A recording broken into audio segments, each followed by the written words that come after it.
Dear Patriots, before the news starts, please subscribe to our patriotic channel by clicking the subscribe button. Give us a thumbs up to this video. Don't forget to leave your opinion below in the comments section. Share the news on Facebook and Twitter so your friends see it. Thank you. SmackDown. Sarah Sanders just said the one thing about universal health care liberals fear most. Reporters yesterday thought they were being really clever when they decided to ask Sarah Huckabee Sanders if President Trump would support Bernie Sanders' new universal health care plan as part of his new bipartisan effort. Ha. Yeah, right. Sarah shot back like a lightning rod, saying President Trump absolutely does not and will not support their single-payer health care system. But the assault did not end there. She said if America actually wanted single-payer health care, Bernie Sanders would be president right now. Sarah told the reporters in the room. The president, as well as the majority of the country, knows that the single-payer system that the Democrats are proposing is a horrible idea. Not only does the president not support it, but America doesn't support it, or Bernie Sanders would be sitting in the Oval Office right now.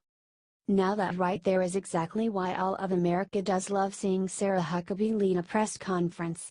She lit those reporters up with some cold hard facts. But the Democrats should be more worried about if their own party even supports single-payer health care. I know a lot of their own top guys, like Chuck Schumer, have rejected the plan. Either way, Sarah Sanders crushed the BS so you could see the truth. Now it's your turn to help share it out to all your FB friends and let the world see.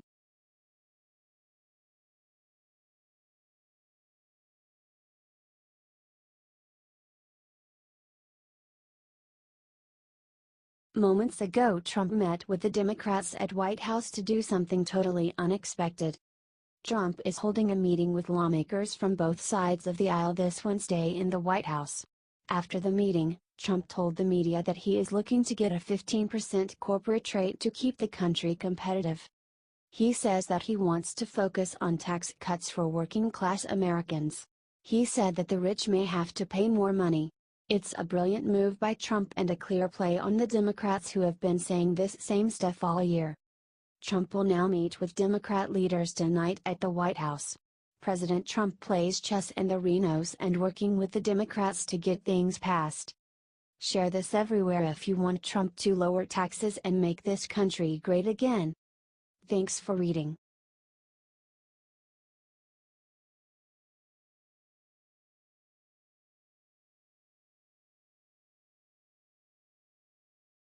Amazing. Trump was just spotted in Florida doing something unthinkable for survivors.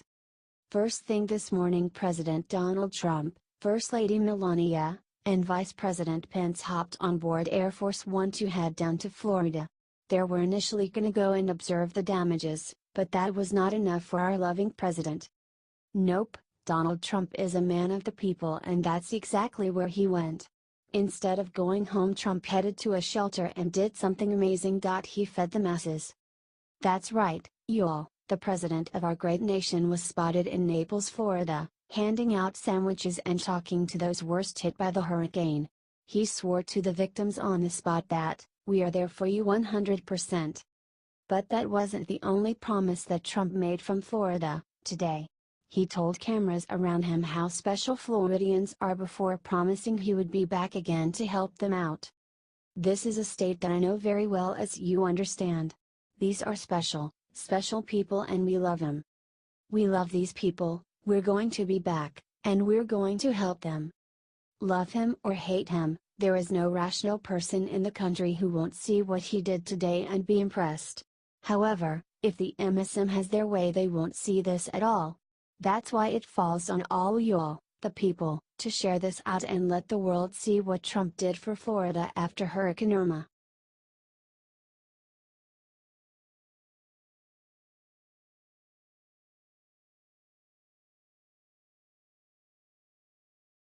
Lindsey Graham just threatened to take down Comey. Look what he's about to do to him. Senator Lindsey Graham just threatened to subpoena James Comey so that he can address the lies in his testimony about the Hillary Clinton email case. "He's coming one way or the other," Graham, RSC, told Fox News.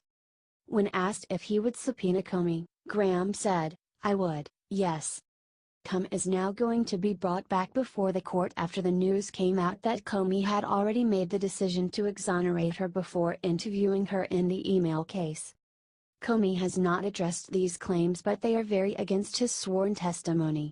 Graham also mentioned that Comey told people that he took over the case because he was worried that the Russians had an email between the DNC and the Justice Department trying to rig the Clinton investigation.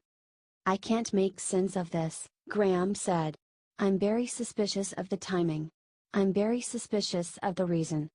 There is so much to be determined here. Comey needs to come back. What was his real reason for clearing Hillary Clinton? Had he made up his mind before he even talked to her?" Share this everywhere if you want Comey to come back before the Senate Judiciary. We need to make sure that every senator sees this and calls for it.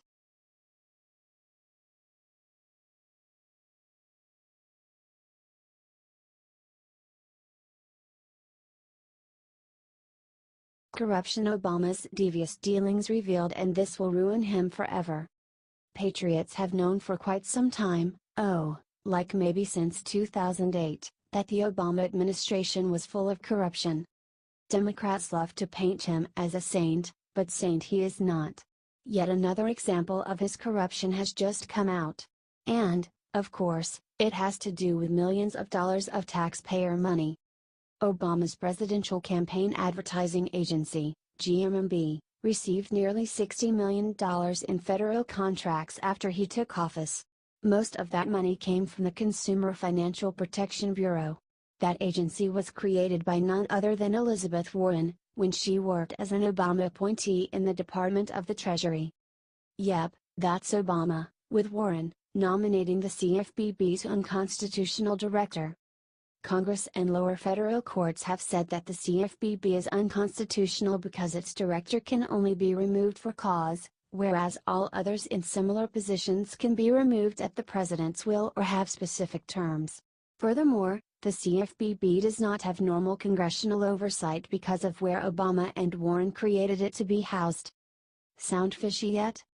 According to Republican Sean Duffy, who chairs the House Financial Services Subcommittee on Housing and Insurance, even though the CFPB's structure was found to be unconstitutional, it still runs amok, unaccountable to the American people and to Congress, and pushes its murky, far-left agenda. Why you have a major Democratic insider receiving a massive amount of taxpayer money, Phil Kerpen, president of American Commitment, a conservative political activist group, told the Daily Caller. He thinks this requires tremendous scrutiny. Do you agree? I sure do. If you do, too, please get this shared out, so everyone has eyes wide open. And comment "cut the crap, Dems." H.T. The Daily Caller.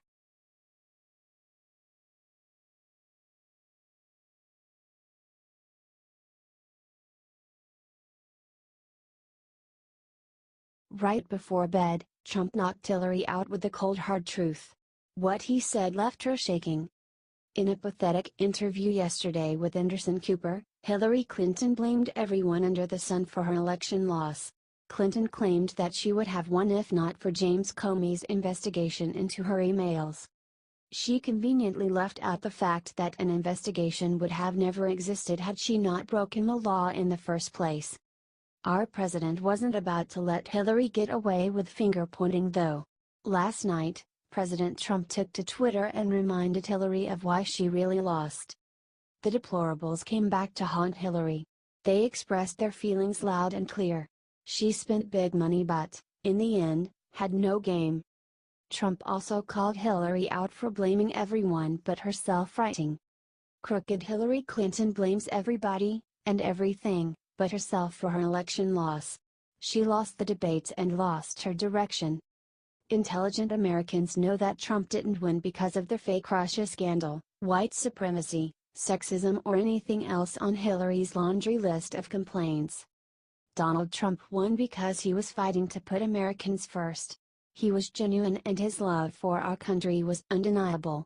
Maybe if Hillary would have spent a little less time bashing Trump and playing identity politics, she would have had a better chance of winning. Not a much better chance, but a better chance nonetheless.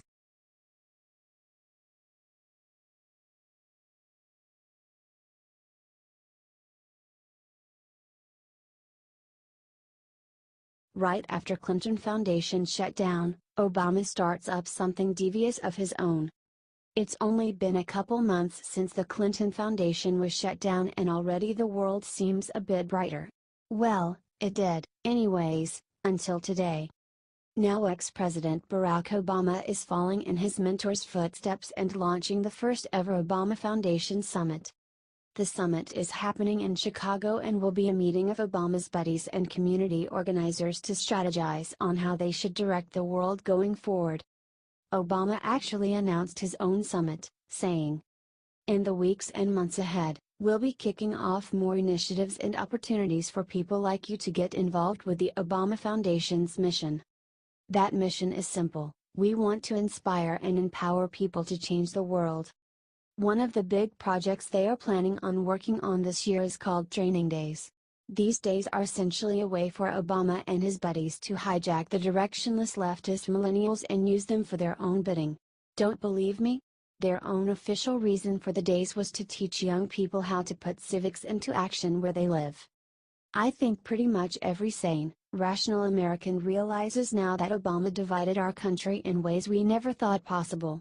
Is it really a good idea to let him follow in the footsteps of Bill and Hillary Clinton and start his little initiative? Does America really need President Michelle Obama? If you all don't want to see that happen, then help stop it by sharing this out and make people aware of what's going on behind the scenes.